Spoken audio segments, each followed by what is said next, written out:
What's going on? Welcome to Kanell and Bell on this Wednesday. Big show we got to get to. The college football rankings came out last night. We're going to get a reaction to those. NBA, we'll hit on that as well. Plus, one Colin Kaepernick holding a workout for all 32 teams. What does it mean for him and his future? A ton of stuff we have to get to. We don't do a lot of baseball on our show. Correct. Understandably so. Neither one of us are dialed into it. Super on a 162-game schedule. What? I was in a high school practice yesterday. Yeah? Right? And For basketball. For basketball. Yes. Basketball, high school practice. And I wanted to make an analogy to what was going on, and I said, how many of you guys watch baseball? Crickets. Bro.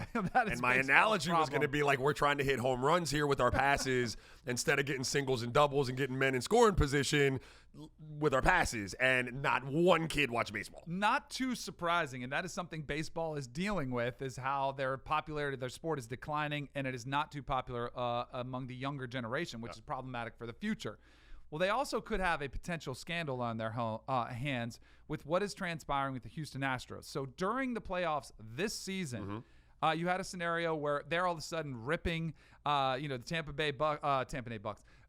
Bay Rays pitching staff early in games, and they're coming out there, and there was some rumblings on Twitter, hey, the Astros are stealing the signals.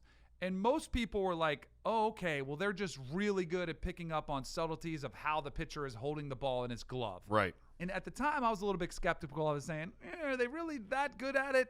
And I relied on some major league voices, guys that are experts in that business, say, they really are really good at it. They take a lot of pride in it. So I'm like, okay, enough. All right, I'll let it go. Then it comes out where Mike Fiers, who was a pitcher on their staff for the Houston Astros, said that they actually used a center field camera to help steal signs during their 2017 championship season. Mike Fiers came out and said the reason that he wanted this to be known, that he kind of came out and ratted, I just want the game to be cleaned up a little bit because there are guys who are losing their jobs because they're going in there not knowing. Young guys getting hit around the first couple of innings, starting a game, and then they get sent down. It's BS on that end. He goes, he gives the details of how it happened. You giving back your World Series ring, Mike? Right, exactly. I don't think he is. And he definitely broke the code. Like, you do not give out your trade secrets, especially if they include cheating. Yes. But what I do think is interesting is the Astros released a statement saying, hey, we're still investigating. Like, they're not denying it. They're saying we're going to do an investigation. But it is kind of a unique circumstance, and where I kind of wanted to take this conversation. In baseball, I think it helps a tremendous amount. Like, you're at the plate as a batter, and there's going to be a fastball coming, you can look for that. I mean, look how many guys we said, they couldn't hit the curveball or they couldn't hit off-speed pitches that derails their careers. Right. If you whittle it down and there's off-speed coming, all of a sudden it makes you that much greater a chance of success. So I do think it's a really, really unfair competitive advantage.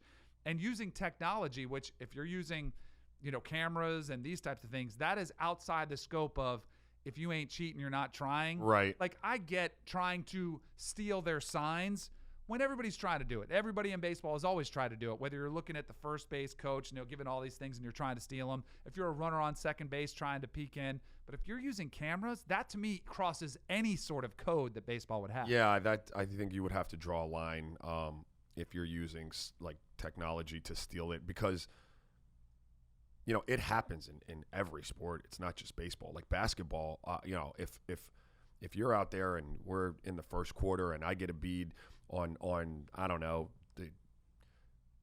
horns over ISO, like whatever. Right. I'm gonna start yelling that to the bench. So whoever's job it is on the bench to like take down the plays and what's happening on the plays, that's in our bank now. We know what you're running. So the next time he hears that call on the bench, he's going to yell out to me as a defender, Roger, going over the top of both screens, side pick and roll, side, right. That happens in every sport.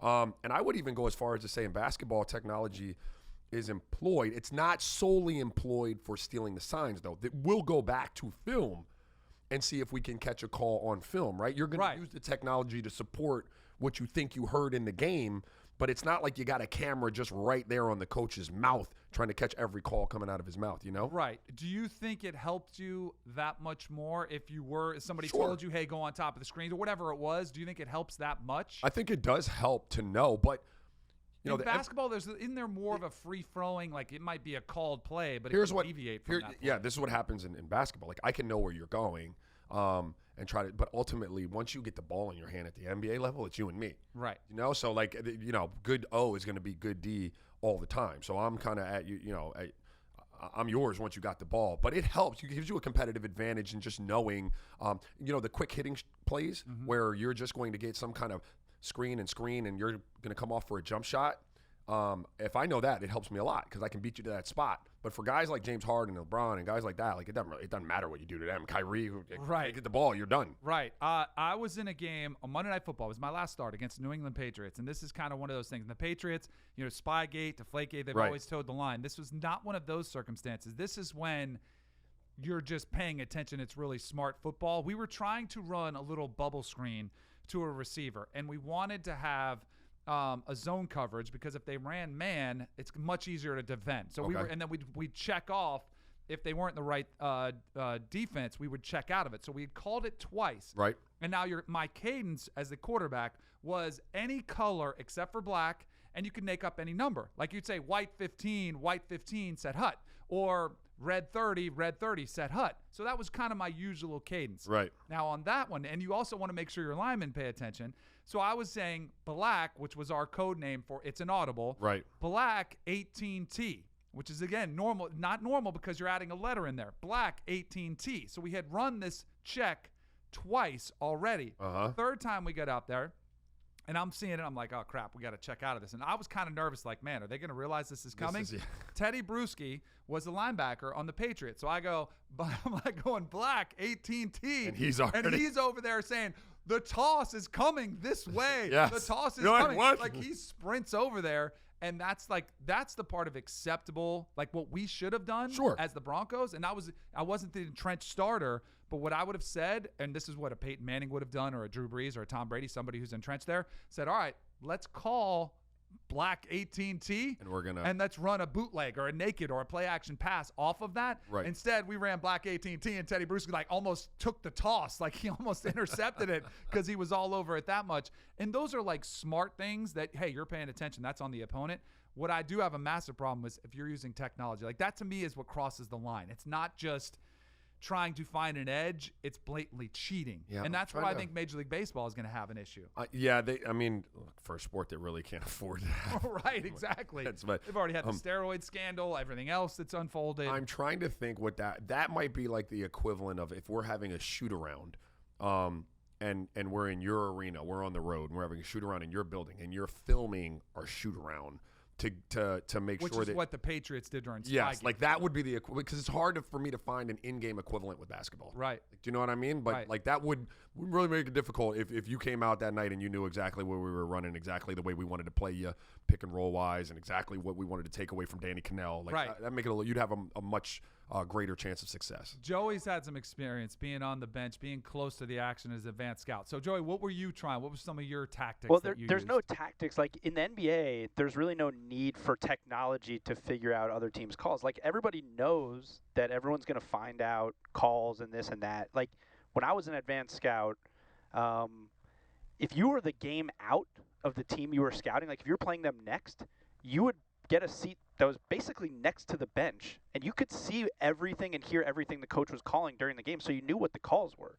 So you didn't really need technology. But I will say, when I was in college, not in the NBA, but when I was in college, when we would go on the road during our shoot-arounds, we would walk up into the stands, we would peek in the boxes, we would look in the aisles and stuff like that to make sure no one was taping us. But that was a college thing, more of a rivalry. In the NBA, we didn't really worry about it as much because, again, if teams are sending scouts to so many games and advanced scouts are sitting so close to the court, you don't need it. Like everybody kind of has their book on what everybody's running.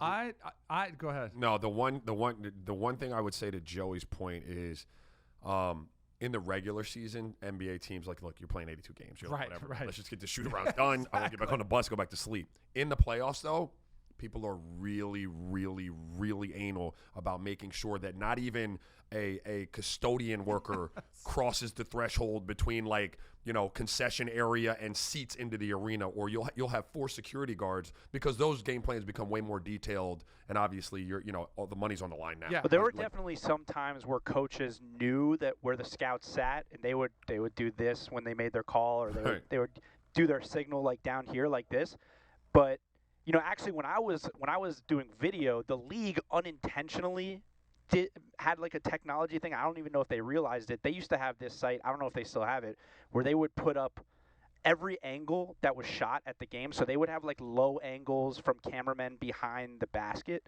and it was sometimes really close to the bench of the team that I was trying to scout. So I would watch these low angles that didn't have time on them, and I would hear the calls because the mic was picking up the bench, and I would match it up to the video to get calls. Like the league unintentionally was doing it for us. Yeah, there's definitely advantages that are out there. I always thought coaches were too paranoid with protecting. Like when my rookie year on the Giants, Dan Reeves was the head coach, and we had a practice bubble that we would go into if it was snowing or if it was raining.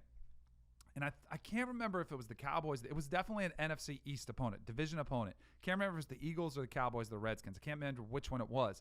But it was like 70 degrees out, sunny, and we were going in the practice bubble. I'm like, well, what the heck are we doing? Right. Like, it's nice out. Like, why don't we go outside? And they're like, Dan's paranoid today. And there was a hotel that was across the highway from our practice facility. He was convinced, Dan Reeves was convinced, that one of these teams would go get a hotel room in the top floor and would film our practice. So we went inside. And I remember at the time thinking, man, and everybody kind of rolled their eyes like, he's crazy. Right. Now looking back on all these things that have transpired, yes, sir. you're like, no wonder we did that. Yeah. It made sense to do that. The other thing that made me think of when you said during the playoffs in the NBA, you would have custodians. Before every Monday night game in Denver, we would do our final walkthrough Sunday at the stadium, at the home stadium. Right. And Mike Shanahan there would be nobody in the stadium, empty stadium, except for the guys in the yellow security things like that work at the stadium. Right.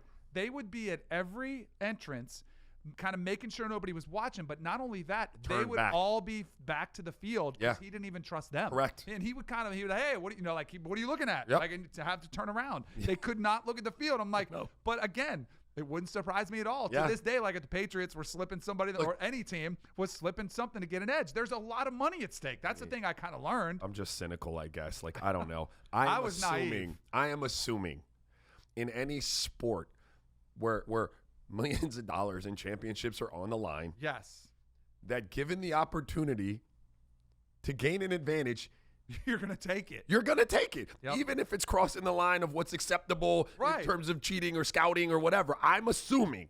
So I'm already starting with that. So I'm going to protect. Yep. Deal with the repercussions after. Yeah. So you get fined, whatever it is. We'll deal with that later. Let's go ahead and get the championship first, and then we'll deal with it later.